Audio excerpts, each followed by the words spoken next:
It's 1:30 in the morning, and I'm still doing some video work. I feel like death. Okay, 10 years in development, well paid off. Now, this is my favourite film of the 2000s in general. When I did the whole countdown a couple of years ago with the rest of the guys from Better Than Fair. This movie was so hyped from the whole boxing thing, and obviously the idea that Kane Hodder was not cast as Jason.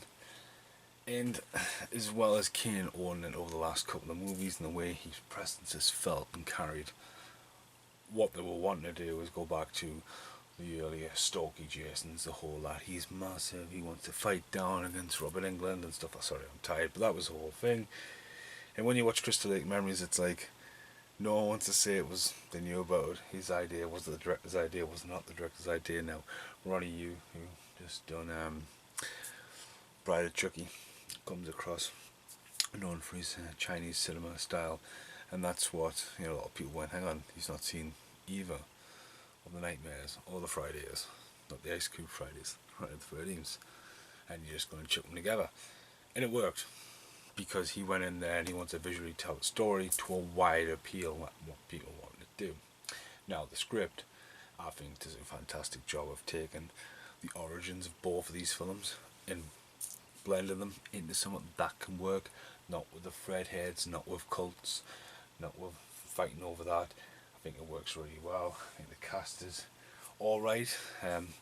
Lead actress plays it really well. You've got Kelly Rowland in this as well. A couple of faces you recognise, but it's great how it takes the theme from the original movies, the scores, and brings them in with an absolutely new era, new metal music. Illinois, I can never pronounce their name wrong, but I used to have the soundtrack still probably banging around on a CD randomly. It's one of those ones that was played to death back in the day. Could find it here. Just see, there's a pile of them. It is. It's actually. I did not plan that. There you go, Freddy vs. Jason soundtrack. Yes, that's mint. Maybe it's not work. I'll give it a clean actually. Got some good tracks on that. Romeo and Juliet, Atreyu, Limp Bizkit, wow, Cradle of Filth, Wild Hearts. Yeah, definitely. Honestly, there's so many CDs in that corner. I don't know how I've just pulled that up. That was absolutely locked. Anyway, back up. It looks amazing. I like the colour. I like the cinematography. I like the way Freddy needs to come in. It brings the humour in. That's witty. It is Robert Englund as well, which is really cool. No, I just watched it. Should have went to bed a couple of hours ago, but it's good viewing. Again, I've seen this one, the pictures. I couldn't wait to see this. I like some of the visuals in this as well. The burning in the cornfield, very, very impressive. Some of the deaths are bloody gushy, but then some of the deaths are weird, especially when the kid gets killed on the balcony there. Like, and gets the head up and just a big blood splatter. A couple of kills in the cornfield are pretty mental. But the fighting, when they finally get to fight, it's great, it's brutal, it's impactful. It feels like watching a wrestling match again, going back to that. You're rooting it. They turn Jason in sort of the one you need to root for. Freddy, the ultimate bad guy, Jason, just the indestructible force of just hell, And it's bloody as fuck, really. Witty, comedy, colours, comedy when the dreams. Again, it's still very creepy, especially the sinister side they bring out of what Wes Craven had created with that, like very. Are you awake? Are you not awake? Is Jason awake? Which is really good twist on it as well. Again, you're seeing some of the backstory we don't know and do know. And just carrying bodies through the woods and stuff. I didn't like the black head he's got going there. Obviously, for the last couple of films, we've had it pulsate and enlarged around the mask. And this, he just seems to be like, yes, he's a corpse and all that. And his ear hanging down there, but pretty good size, some really good stunts. The CGI, like just even when the van flips over and fucking Jason goes flying out the back door, it's like what the fuck. But yeah, it's quite laughable. There's a lot of stuff really, really funny in it. Some of the CGI hasn't held up, especially on the ping pong bits and body placements and all that. But the bit where Freddy Krueger comes out of the lake and the redness, he just fucking stunning imagery of that. I think just the whole downward shot, the little pier and him just absolutely amazing. I mean, if that had been Jason, like, that would have been an amazing picture. Someone needs to draw that. Jason's done there. Freddy Krueger, well done. It's really good. Alternative endings. I don't think I talk about Jason X ending very much, as you just fucking, you talk about how crazy they've been getting over this entire rant over the last 10 films. This is 11th film now, and the weird endings where they want to go one way but they go the wrong way. Jason X just fucking flies into the fucking atmosphere and lands in a fucking lake. Then Earth 2. It's like that'll do. But on that one there is obviously the alternative ending that the guy was going to be Freddy Krueger, and they just went for it very quickly as well. They could have easily fade to black, hit the mashup that's on the background there with the music playing, and then cut to Jason coming out of the water holding Freddy's head. That would have worked. John Ritter's son, that's what I was trying to think of. So the kid who plays John Ritter's son in this, his mate, like, he was great in it. There's some very eerie stuff in this. There's a lot of throwback. Hey asshole. I'm sure it was meant to be hey mama's boy, but hey asshole, I've just heard that in Jason X. So it's great fun. The pinhead thing at the end would have worked. Someone again, they could have left it open, chainsaw revving up for Ash. I don't think Michael Myers could ever exist in that universe. There's a knockout poster going around the other day. It's just Michael's more couldn't think Michael could generally just happen really. The Boogeyman. But I think this really worked on how it just worked. I think they did well with the story and they did well with blending over too. And I think Ash could have been brought into it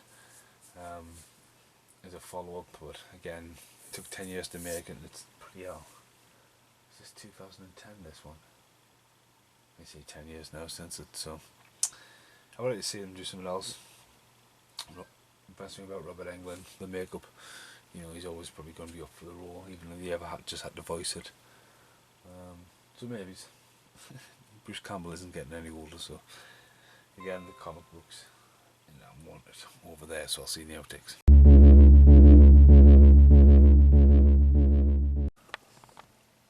Look at all them CDs, man. That's the outtake. I generally am shocked that I actually found that disc. I could have sat there and went, yeah, I've got it. It's been in the box and all that, because I've only put a lot of soundtracks together. But no, again, as a series, I'm going to watch the remake. I have seen the remake probably the last year, so again, it'll just be on the background. I was meant to message Killian and say send me some. I'm just looking. I actually don't have the Killian book for Friday the 13th. Actually, I'll have to get it off him. And there is some. Friday the 13th, and some Nightmare on Elm Street questions in there. It's 55. 55, that's got me before him. In Elm Street. Which member of the house does Nancy Thompson live in Elm Street? What number is the house? Elm Street. I've just seen that.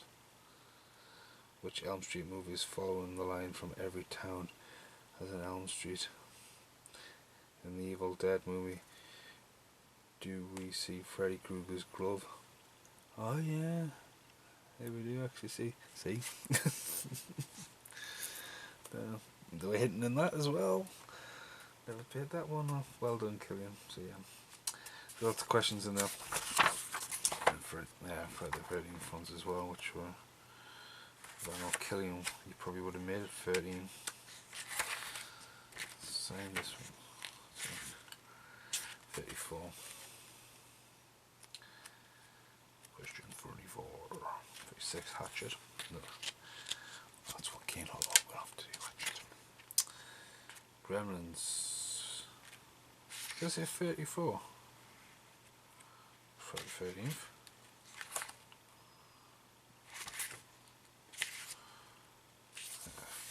Pretty free.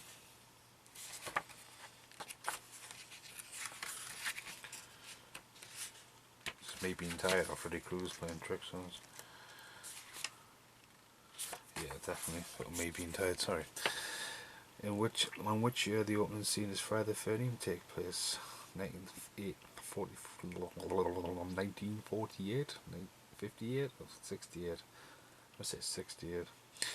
Which actress portrayed Jason's mother, Pamela Voorhees, in the original movie? Betsy Palmer. Who played the character Jason Voorhees more times than any other performer in the Friday the 13th movies? Kane Hodder. What is the name of Jason Voorhees' father? Fuck, I haven't read the comic books. It's the only reason you know that. Well, again, that was part of the story for Jason versus Freddy. They were gonna, Jason was paying for someone to look after his grave or something. Yeah. What name was the Camp Crystal Lake changed to in Jason Lives? Friday the 13th Part 6. Camp Blood? I don't know. So yeah, it's the very end of the video. It's late. I'm recording, waking my neighbours up, you know, waking people up from their dreams. But that is bits and bobs from the huge movie horror quiz book by Killian H. Gore, which if we read on the back, it's a glorious quiz book, according to Stephen Mason. But yeah, I have to get the Friday the 13th. Right, this is the end of Freddy vs. Jason. I really enjoyed, and I'll see you for the remake. And now, the end is here.